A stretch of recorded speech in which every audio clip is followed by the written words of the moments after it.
ইজ্জত সব মাটি হয়ে গেল। নত হলো মমশির, যারা ছিল চিরমোদের গোলাম, আজ তারাই হয়েছে মহান বীর। তোমায় ভুলেছি কোরআন ছেড়েছি, তোমায় ভুলেছি কোরআন ছেড়েছি, তাই বুঝি অপমান।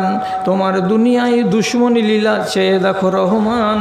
কাফেরের হাতে নিধন হতেছে কি করে মুসলমান গো, কি করে মুসলমান।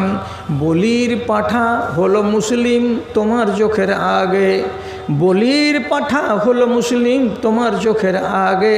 আসাম, বোম্বাই, মিরাট, গুজরাট আর সে হাজারিবাগে, আর সে হাজারিবাগে। তবু কেন তুমি প্রতিশোধ নিতে হও না গো আগুয়ান। তোমার দুনিয়ায় দুশ্মনী লীলা আছে দেখো রহমান। কাফেরের হাতে নিধন হতেছে কি করে মুসলমান। আল্লাহর নবী বলছেন, কোন একটা মানুষ ফজরের নামাজ যদি ছেড়ে দেয় আর দেওয়ার পরে সকালবেলায় উঠে চাটা খাই, ঘর গৃহস্থলিতে মেতে যাই, তো নবীজি কি বলছেন, ফাকাত বারিয়াত জিম্মাতুল্লাহি মিনহু। আল্লাহ তাআলা আসমান থেকে বলছেন, এই লোকটা খেতে পাবে কি পাবে না আমি তার কথা ভাবি না। এই লোকটা বাঁচবে কি বাঁচবে না আমি আল্লাহ তার কথা ভাবি না। এই লোকটা সহি সালামতে চাঁচল যাবে আর সহি সালামতে বাড়ি ফিরে আসবে কি আসবে না আমি তার দায়িত্ব নিই না।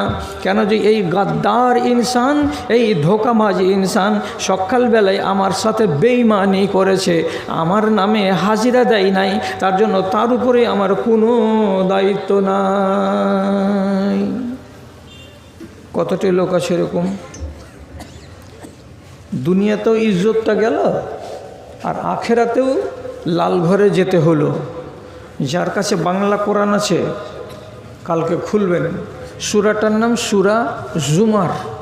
সূরা জুমারের শেষ রুকু ওতে লেখা আছে। পিটিয়ে নিয়ে যাওয়া হবে, এমনি কহবে না যে জয়নাল ভাই চলো লাল ঘরে নিয়ে যাই, আরশাদ ভাই চলো, এরকম ভাষাটা নয়। ওয়াসিকাল্লাযীনা কাফারু, পিটিয়ে নিয়ে যাওয়া হবে।